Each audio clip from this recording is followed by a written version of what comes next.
Okay class, so अब next part है some plant fibers, cotton. Have you ever made whisk of oil lamps? कभी आपने lamp के लिए बाती बनाई है? Of course आप सबने बनाई होगी जिससे आप दिए जलाते हैं. What do you use for making these wicks? These this cotton wool also used for filling mattress, quilt and pillows. ये cotton होता है, cotton के wool होते हैं जिसकी help से हम mattress, quilt और pillow ये सारी चीज़ें भी prepare करते हैं and even clothes भी prepare होते हैं. Take some cotton wool, pull it apart and look at the edges. What do you observe? The small thin strands that are seen are made up of cotton fibers. Okay, where does this cotton wool come from? It is grown in the field.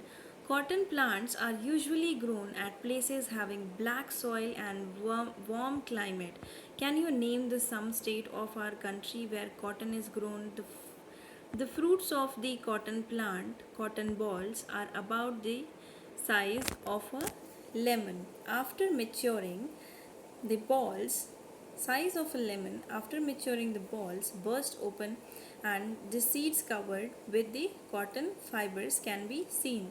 So cotton किस city में सबसे ज़्यादा बनता है? Can you name the city और can you name the area जहाँ पर black soil मिलता है और उस ब्लैक सॉइल की हेल्प से कॉटन को प्रिपेयर किया जाता है. So there are some of the examples. One of them is Gujarat. Gujarat is a place where cotton जो है वो ज़्यादा क्वांटिटी में प्रिपेयर किया जाता है क्योंकि वहाँ के कुछ एरियाज़ की जो कुछ एरियाज़ जो है वो बहुत ज़्यादा सूटेबल होते हैं कॉटन को प्रिपेयर करने के लिए. इवन जूट को प्रिपेयर करने के लिए भी there are so many places. So now here we are going to look after कि कितने टाइप के ऐसे एरिया कि कौन सी प्रोसेस है जिसकी हेल्प से हमें कॉटन फैब्रिक मिलता है. क्लियर. सबसे पहले कॉटन प्लांट्स. कॉटन प्लांट्स में जब हम कॉटन प्लांट्स को सो करते हैं आफ्टर सम टाइम्स उसमें से फ्रूट्स निकलते हैं which are of white colour. Clear. वो फ्रूट्स जो वाइट कलर के होते हैं they are covered with leaves. Clear. जो लीव्स की हेल्प से कवर्ड होते हैं. Suppose it's a cotton ball. Clear. जो कि एक प्लांट से मैंने निकाला है और उस प्लांट में से ये कवर्ड था. ठीक है. सो क्या होता है जब भी हम कॉटन प्लांट को सो करते हैं थोड़े टाइम के बाद कॉटन बर्स्ट होना स्टार्ट हो जाता है. उसमें से बर्स्ट होना स्टार्ट होता है लाइक रोज़. ठीक है. रोज़ की पहले कली निकलती है फिर उसकी सारी लीफलेट्स जो है वो सेपरेट हो जाती है. ऐसे ही कॉटन जो है वो फ्रूट के अकॉर्डिंगली रहता है और वो बर्स्ट हो जाता है. ठीक है. वाइट कलर में फिर उसको हम सेपरेट करते हैं. इस कॉटन को अलग करने के बाद कॉटन को प्रेस किया जाता है. ठीक है. ताकि ये जो कॉटन है इसको ईज़िली इंडस्ट्रीज़ तक पहुंचाया जा सके. क्लियर. इसको प्रेस अप करके इंडस्ट्रीज़ तक पहुंचाया जाता है. वहाँ पर क्या होता है मशीनरीज़ की हेल्प से ये जो छोटे छोटे थ्रेड्स हैं, ये जो छोटे छोटे स्ट्रैंड्स हैं, ठीक है, बहुत ही पतले पतले स्ट्रैंड्स हैं. इन स्ट्रैंड्स को क्या करते हैं इन स्ट्रैंड्स को हम धागे के रूप में कन्वर्ट करते हैं और उन धागों को हम वर्टिकल एंड हॉरिजॉन्टल फॉर्म में सेट करके और एक क्लॉथ प्रिपेयर करते हैं. कॉटन क्लॉथ प्रिपेयर करते हैं. सो वो प्रोसेस क्या है? Let's go through it. So सबसे पहला from these balls cotton are usually picked by hand. Fibers are then separated from the seeds by combining. The process is called ginning of cotton. तो जब हम plant से cotton ball को अलग कर रहे होते हैं, ठीक है, उसको हमने हाथ से अलग कर लिया. अब उन कॉटन बॉल्स में क्या होते हैं सीड्स चिपके होते हैं छोटे छोटे. उन सीड्स से कॉटन बॉल को अलग करने की जो प्रोसेस होती है उसको बोलते हैं ginning which is the very first stage. Next ginning was traditionally done by hand. पहले के टाइम में गिनिंग हाथों से किया जाता था but nowadays machineries are available for ginning. अब गिनिंग की प्रोसेस के लिए मशीनरीज़ का यूज़ करते हैं. सो यहाँ पर सिर्फ एक प्रोसेस आपको बताई गई है and here I am going to explain you another 3 process. Clear.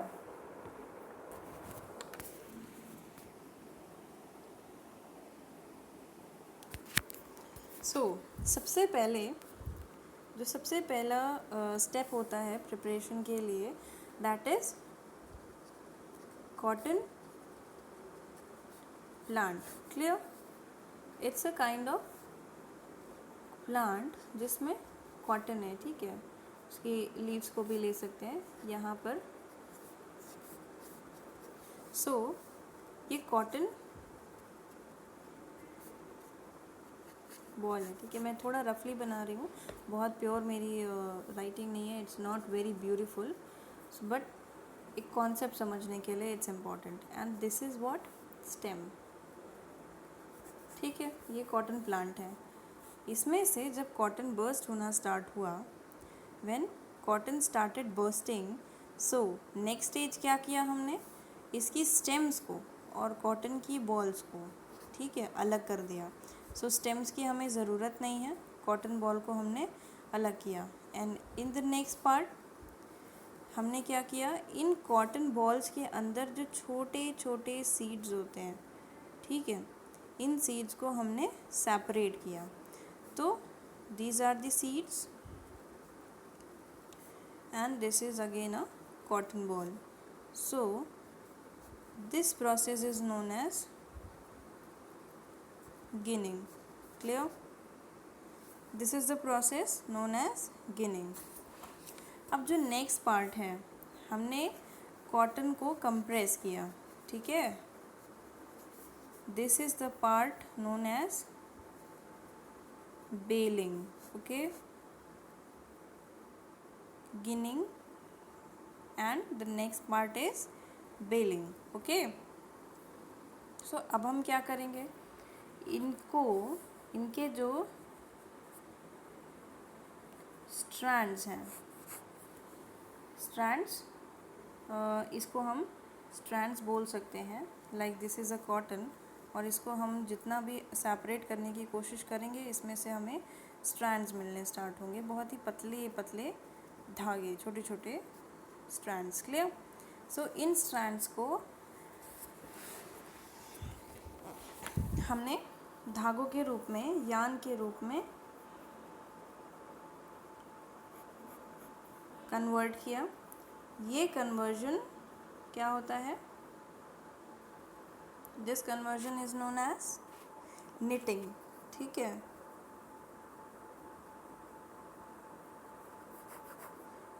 Okay.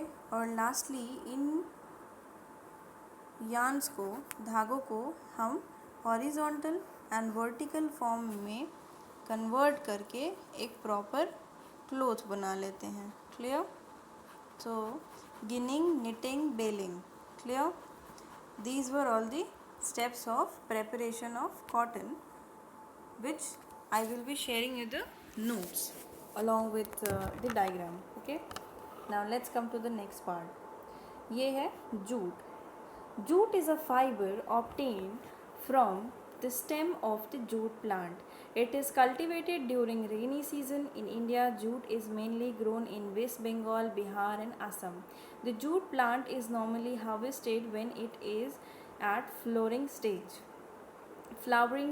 The stem of the harvested plants are immersed in water for a few days. The stem, root और fibers are separated by hand. So jute जो है वो mainly हमें rainy season में मिलता है, और जैसे ही वो फ्लावरिंग स्टेज में आता है उसको सेपरेट कर लिया जाता है और हार्वेस्ट करके और प्रिपेयर करना स्टार्ट करते हैं. हम क्या प्रिपेयर करते हैं? यार्न प्रिपेयर करना स्टार्ट करते हैं. जूट जो है वो मेनली हमें वेस्ट बंगाल, असम और बिहार के एरियाज़ में मिलता है. ओके, सो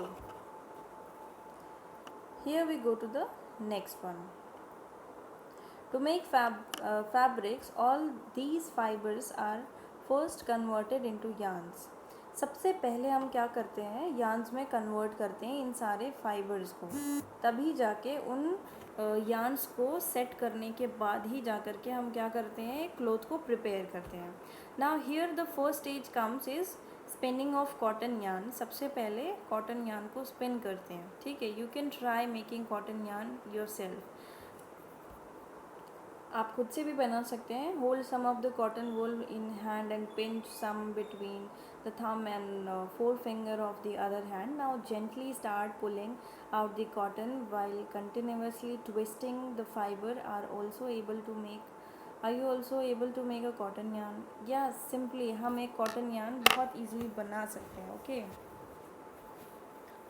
कैसे? हमने कॉटन लिया और इसको हम आराम से फोल्ड करते जा रहे हैं, ट्विस्ट करते जा रहे हैं, and now lastly we can have a kind of cotton yarn which is not very perfect, but yes, this is the process by which cotton yarn are prepared. This process is known as spinning. clear? हमने यहाँ पे पहले spinning की, जिसकी help से हमें yarn prepare हुआ मिला. Okay, so the next one, so coming to the next part, a simple device used for spinning is a hand spindle, also called तकली. तकली की हेल्प से धागे बनाए जाते हैं. Another hand operated device used for spinning is चरखा जो गांधी जी चलाया करते थे, और उसकी हेल्प से यार्न को प्रिपेयर किया जाता है. Clear?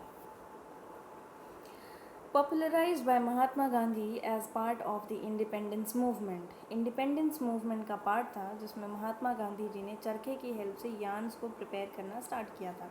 He encourage people to wear clothes made of homespun yarn and shun imported cloth made in the mills of Britain.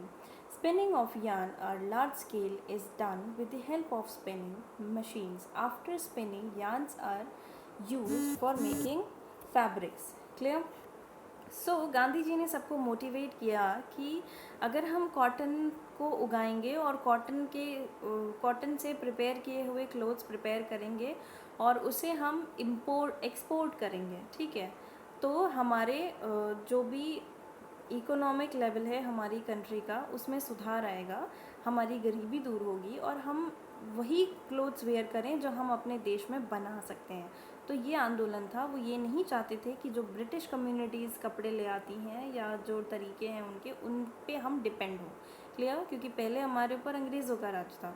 तो 1 बाय 1 गांधी जी ने ऐसे ही आंदोलन किए थे हमारी कंट्री के लिए, और उनमें से एक क्लोथिंग के लिए भी था. So now coming to the next one, yarn to fabric. There are many ways by which fabrics are prepared from yarn. The two main process are weaving and knitting. बहुत सारे ऐसे प्रोसेस है जिनमें धागों से फैब्रिक को बनाया जाता है. उनमें से दो मेन है वीविंग. वीविंग का मतलब होता है बुनाई करना, और एक है knitting. You might have notice that fabric is made up of 2 set. आप सबको पता है कि फैब्रिक जो है वो 2 सेट से बनाते हैं. फैब्रिक मतलब एक कपड़ा, फाइबर मतलब कि जिन चीज़ों से एक कपड़े को बनाया जाता है. तो यहाँ पर ये कहा जा रहा है कि हमने बेसिकली ये नोटिस किया होगा कि एक फैब्रिक को, एक कपड़े को बनाने के लिए 2 सेट बनाए जाते हैं, एक हॉरिजॉन्टल एंड एक वर्टिकल. क्लियर? इन 2 सेट को प्रिपेयर करने के बाद ही हम एक क्लोथ को प्रिपेयर कर सकते हैं. Clear? The process of arranging 2 set of yarn. 2 set of yarn को अरेंज करना हॉरिजॉन्टली और वर्टिकली, इसको हम कह सकते हैं weaving. Clear? Let us try to weave some paper strips. अब पेपर स्ट्रिप्स को अगर हम वीव करने की कोशिश करें तो हमें 2 शीट ऑफ पेपर चाहिए. क्लियर? जो डिफरेंट कलर्स के हों. Cut a square piece of length and width equal to the 30 centimeter of each sheet. Now fold the both of sheets into half. On one sheet draw a line as shown in the figure. अब यहाँ पर क्या बताया जा रहा है कि हमें 2 शीट लेना है अलग अलग कलर्स के, ठीक है. उसको कट इट ऑन करके, उसको बीच बीच से कट इट ऑन करके, और उसमें से हमें नेक्स्ट शीट को एंटर करना है, ठीक है. तो हमारे पास दो सेट ऑफ यार्न हो गए. One is horizontal and another is vertical, जिसकी हेल्प से हमने एक प्रॉपर क्लोथ को बनाया है, जैसे कि हम इस इमेज में क्लियरली देख सकते हैं. 2 set of here there are 2 set of clothes. इन क्लोथ्स को अरेंज किया गया है इस तरीके से, और इसको अरेंज करने के बाद लास्टली क्या प्रिपेयर किया गया है? लास्टली यहाँ पर एक क्लोथ प्रिपेयर कर लिया गया है, ठीक है. सो इन्हीं हॉरिजॉन्टल एंड वर्टिकल सेटिंग के अकॉर्डिंग ही एक क्लोथ को हम प्रिपेयर करते हैं. Clear? So this is known as fabric. this is known as this is known as fabric. Okay.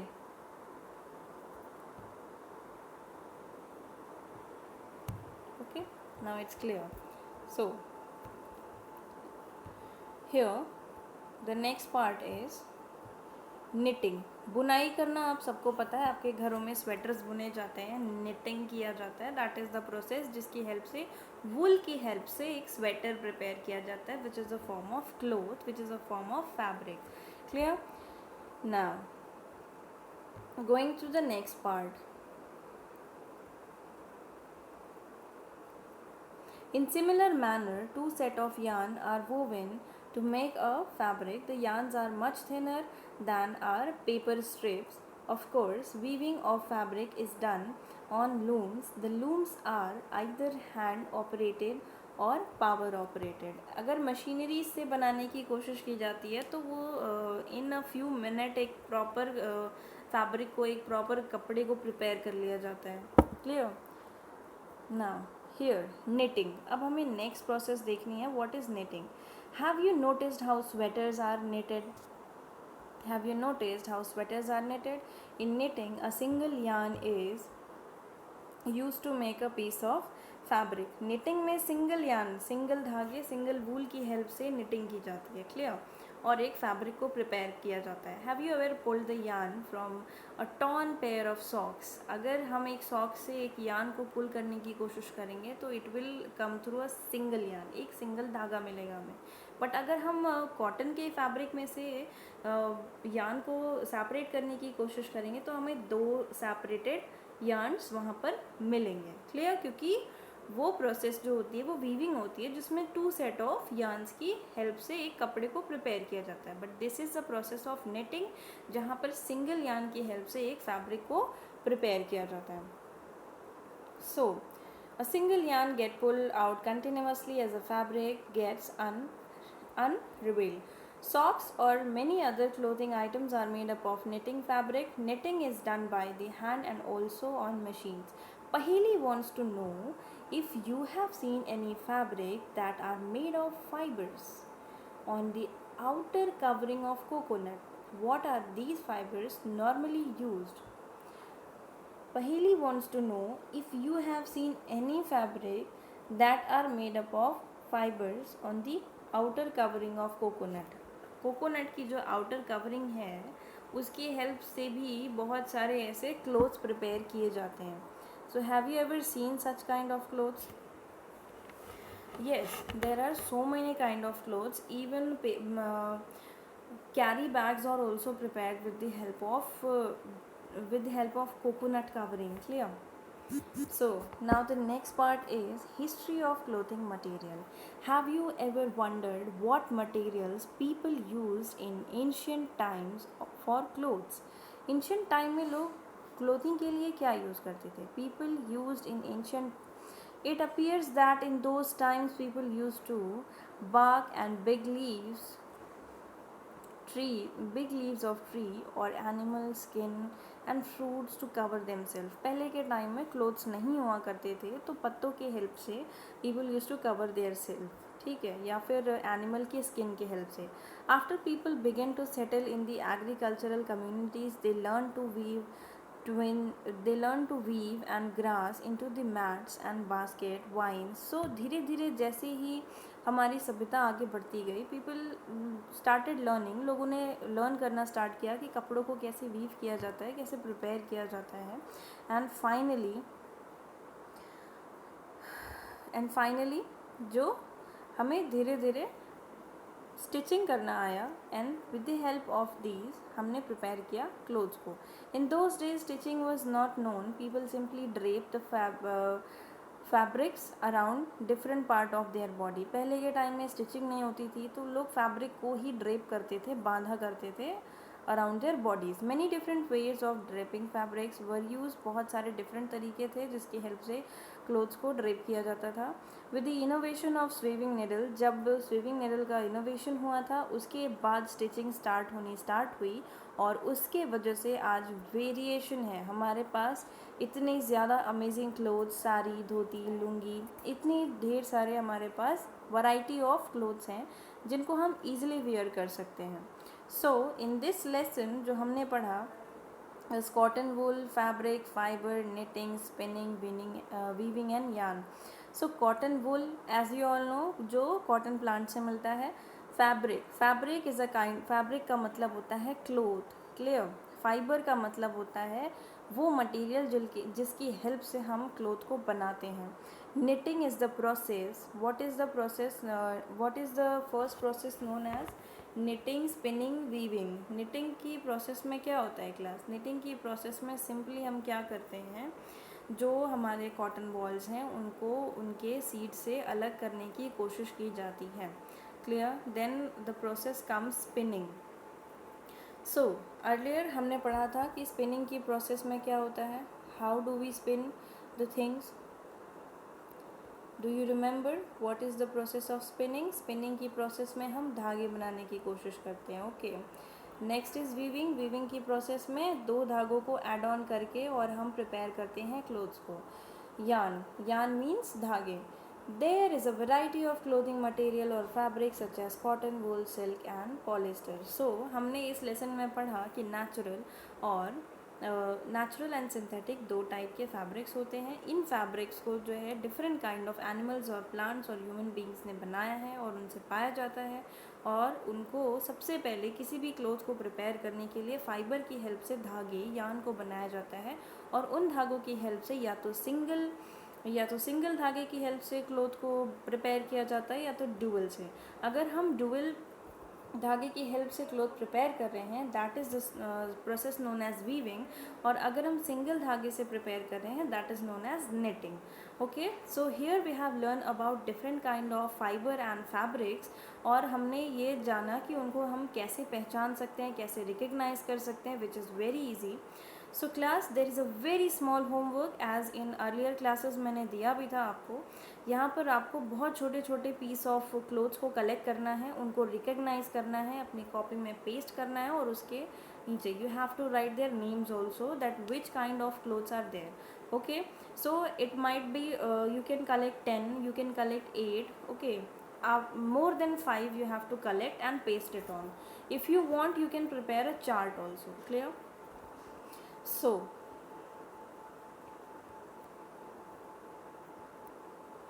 here we will going through the discussion, that is classifying the following fibers as natural or synthetic. So nylon is synthetic, wool is natural, cotton is natural, silk is natural, polyester is synthetic, jute is natural. State whether the following statement are true or false. Yarn is made up of fibers. Yarn जो है वो fibre से बनता है. Yes, definitely yarn जो है वो fibre से ही बनता है. Spinning is a process of making fibres. Spinning की प्रोसेस में हम फाइबर बनाते हैं. नो, स्पिनिंग की प्रोसेस में हम फाइबर की हेल्प से धागे बनाते हैं. Jute is the outer covering of coconut. Jute जो है वो कोकोनट की आउटर कवरिंग है. We can say that but not clearly. The process of removing seeds from cotton is called ginning. Seeds से कॉटन को सेपरेट करने की process को गिनिंग कहते हैं. या definitely weaving of yarn make of piece of fabric. Weaving of yarn makes a piece of fabric. Yarn को weave करने से हम फैब्रिक बनाते हैं. Yes. Silk fibre is obtain from the stem of plant. Silk fibre जो है वो plant की स्टेम से मिलता है. नो. सिल्क हमें सिल्क वर्म की कोकून से मिलता है. Polyester is a natural fibre. No, it is a synthetic fibre. Plant fibres are obtain from dash and dash. Plant fibre कहाँ से मिलते हैं? Plant fibers are obtained from dash and dash. It is your homework to complete. Animal fibers are wool and silk, you can say. Now the next question is, from which part of the plant cotton and jute are obtained. Plant के जो fruit होते हैं वहाँ से हमें cotton और jute मिलता है. Name 2 items that are made up of coconut fibres. Okay, coconut fibre से हम क्या बनाते हैं, ये 2 आइटम आपको फाइंड आउट करना है. आई नो अगर आपको मिलता है that is best. If you are unable to reach the answer, I will definitely put the answers also. Explain the process of making yarn from fibre. Fibre से yarn को कैसे prepare करते हैं. First of all the process is known as ginning, जहाँ पर हम separate करने के बाद सीड्स को सेपरेट करते हैं. गिनिंग के बाद आता है baling. Ginning, baling, after that the process comes is spinning and then weaving, and then lastly knitting is the process. Okay, so here our lesson is all over completed, and I hope you have learned so many things. So please just revise. It's a very simple chapter. It's a very interesting chapter also. Now you are able to recognize how many different kinds of clothes are there around you, and please do recognize it's a kind of fun learning. Clear? So basically अगर हम science पढ़ रहे हैं तो हमें हमारा concept clear करना है. इट्स नॉट दैट कि हमने बुक रीड कर ली और हमारा कंप्लीट हो गया कि yes it's fine now I have learn science, मैंने बहुत पढ़ लिया. नो, जब तक हमने कॉन्सेप्ट क्लियर नहीं किया है हमने कुछ नहीं पढ़ा. So it's very important to clear your concept. Okay, now till then take care and stay home, stay safe, or please do not forget to complete your homeworks, do not forget to revise your lessons. Okay, have a good day ahead.